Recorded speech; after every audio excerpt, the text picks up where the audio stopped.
This morning, we are kicking off Sleep Week, a special series where we'll sit down with experts from across the Midlands to share tips on how you and your family can get better rest. So we want to go ahead and start off this series. We have Dr. Sarah Cottingham from Lexington Medical Center joining us now to break down the basics of good sleep hygiene. Dr. Cottingham, thank you so much for being here. Thanks for having me. Okay, so first things first, Doc, we got to talk about this. There is a new survey out from the Sleep Foundation that found that 6 in 10 Americans are not getting enough sleep, which sounds like a lot of people. I think the number's probably even higher than that. It might be. Yeah. It's hard. It's hard to get a good night's sleep. It's hard to make yourself rest. It's hard to have the right routine.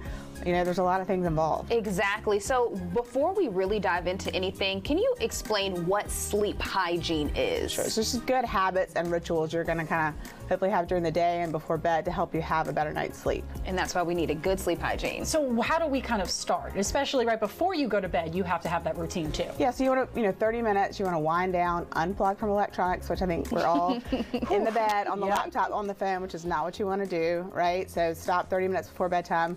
Do something relaxing, have a glass of tea, not caffeine though. Don't drink a lot of alcohol before bed. Avoid nicotine. You want to exercise, but not too late in the day. And then, then during the day, you want to do things like get some sunlight. It helps your body naturally get that melatonin and the circadian rhythm, realize on your melatonin. I didn't realize that getting into the sunlight is going to help develop that melatonin. Okay, so let's also talk about coffee. Okay, we got our morning folks here. Almost everybody's probably listening, watching with a cup of coffee. When is too late in the day to have that cup of coffee? If you have trouble sleeping, I would say, because everybody's different. Right. Some people, my husband can drink caffeine before bed and sleep fine. But if you have trouble sleeping, I'd say 12.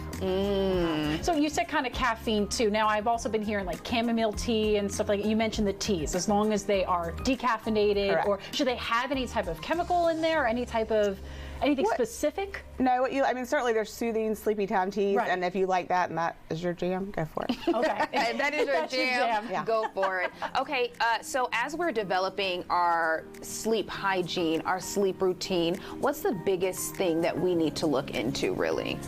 I think you want your bedroom to be dark and cool and comfortable. So sometimes, putting the blackout curtains, having an eye mask, white noise, earphones, things like that. And your bedroom should be somewhere you're going to rest. You're not going to go in there and do your work, and you need to kind of know this is a relaxing place. My mind can shut off. I can go to sleep. I've heard that before, that your bedroom just needs to be the place that you sleep in. So not eating in your bedroom, not getting on your phone, any of that, but the place that you go to sleep. Such good information. Dr. Cottingham, thank you so much. Thanks for having me. Good to see y'all. Yes, so good to see you as well. All right, friends, we're going to put this on our website, WLTX.com, because let's face it, we all could have a better sleep bedtime routine, and we definitely need to make sure that we are incorporating good sleep hygiene, because sleep is absolutely critical to our overall physical and mental health. All right, let's hand things